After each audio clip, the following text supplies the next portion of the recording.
Thank you for joining us in Finding God in the world of video games. The months since the launch have not been overly kind to the PlayStation 5 and the Xbox Series S, Series X consoles. Between the limitations on just finding these consoles for purchase to the complete lack of post-launch support in terms of new, high-quality games that give a purpose to the power of these systems, life has not exactly been a bed of roses for them. Wait. Actually, now that I think about it, I think it kind of has. Think about it. Why is a bed of roses even a unit of measurement for the purposes of happiness? Who has ever tried to lay on a bed of roses? They're just pretty.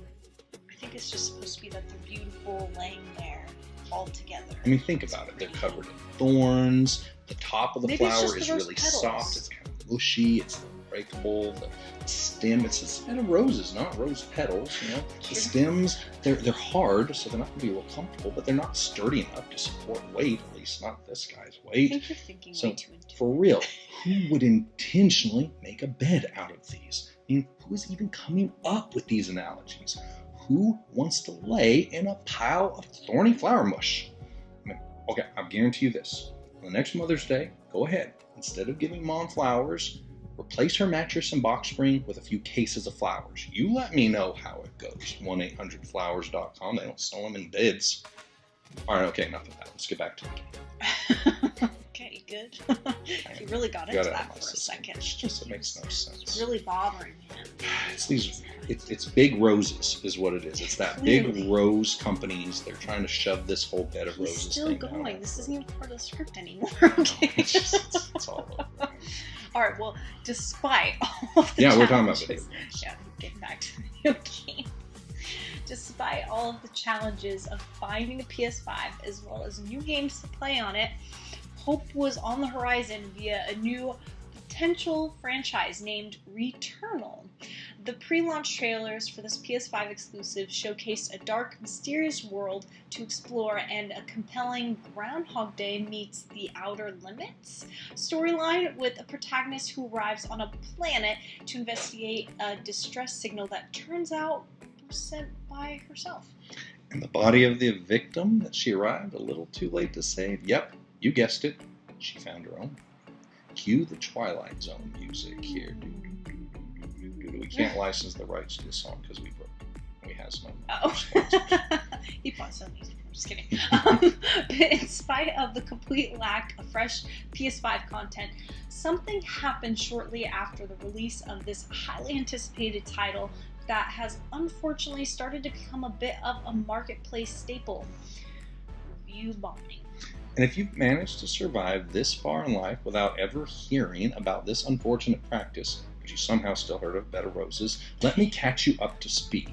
Certainly, there are bad games that warrant a low rating. If you disagree, just find any game that has the name Bubsy in the title, and you will understand they deserve every low rating they get. But with the preponderance of player reviews submitted through Metacritic, which is the largest and most recognized aggregator of professional and personal gaming review scores, there is a new trend arising.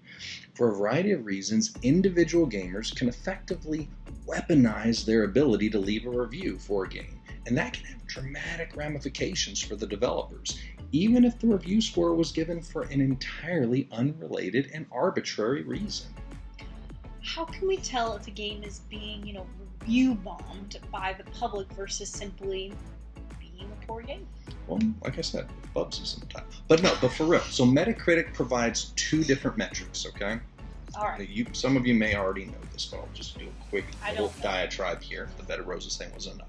So Metacritic gives two different metrics. There's an average collection of review scores that's made by reputable industry professionals, okay? Video game magazines, or websites, okay?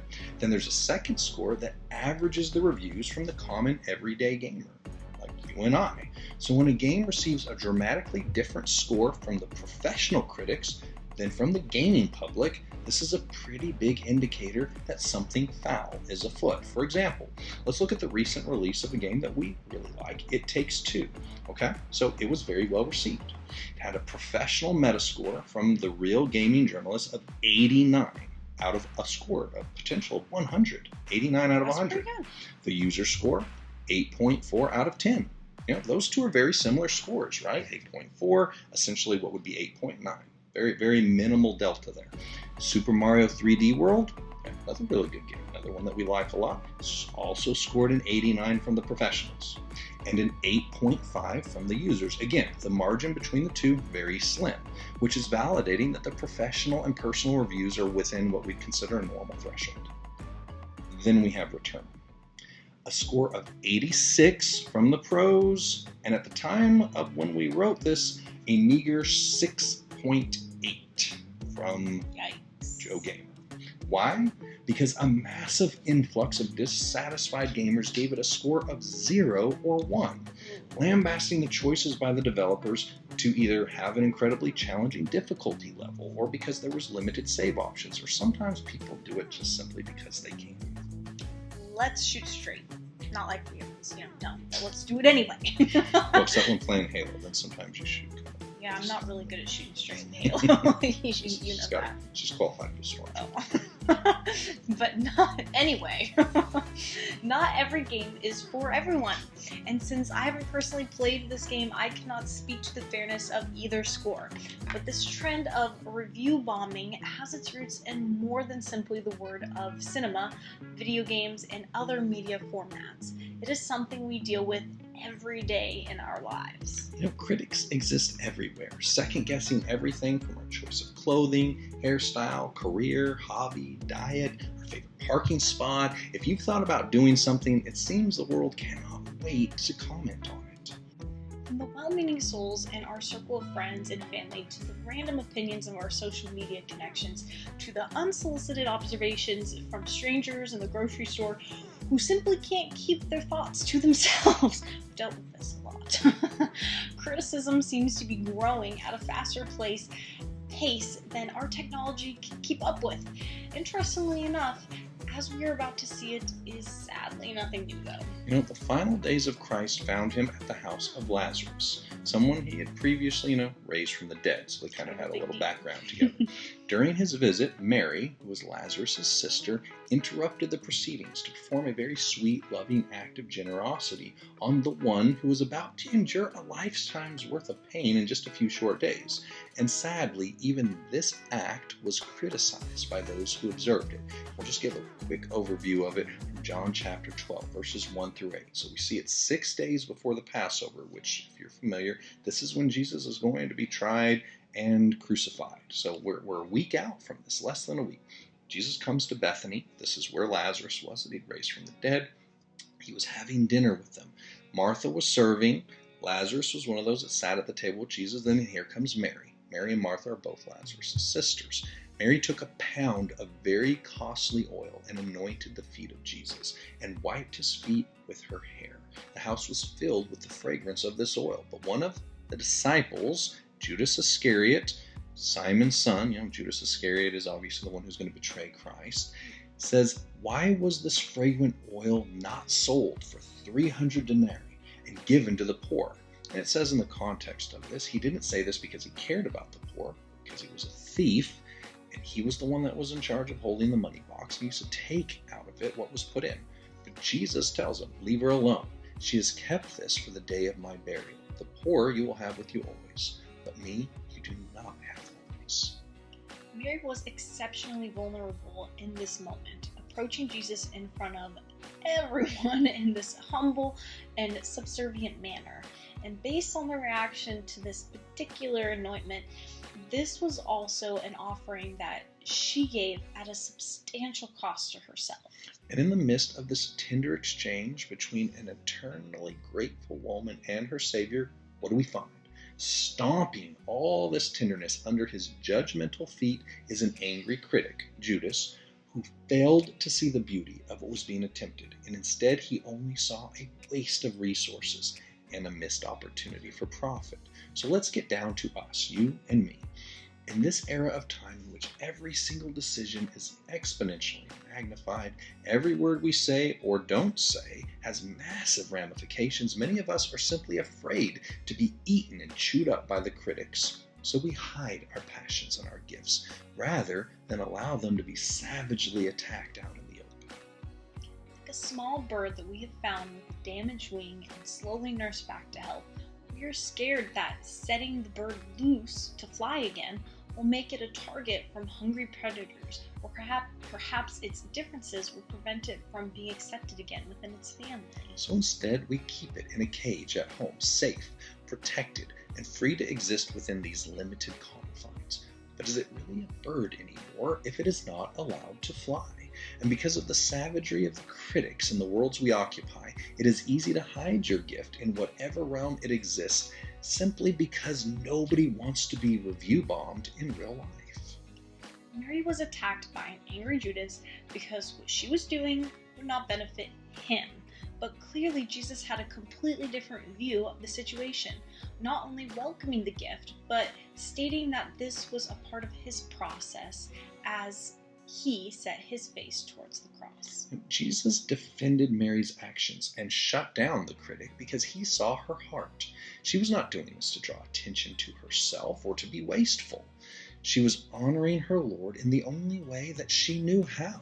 So I hope this encourages you today to refuse to allow the Judases and review bombers of this world to silence the offering that is in your heart to give. If there is a song in your heart, sing it. If there's a poem, a painting, a message, a book, a ministry, literally anything that burns in your heart to do, but the fear of the voices of the critics has pushed it into the shadows, release that bird to fly today. We don't know how much Mary knew about what was coming next for Jesus, but these were the last 6 days of his normal life on earth. He was on his way to face his biggest, most important challenge, and this was her last chance to give this. As we wrap up, let's look back at Returnal one more time. Now, I'm sure it's not a perfect game, mostly because there's never been a perfect game. Well-meaning critical feedback given thoughtfully and with the intention of support is certainly a welcome part of the user experience. And there's already a patch that's being provided to update some of the opportunity areas in Returnal, thanks to some of the supportive and relevant critical feedback that was received from users. Not all criticism is evil intentioned or bad, but there are also those review bombers, those who serve no purpose other than to tear down one's attempts to do something new and different.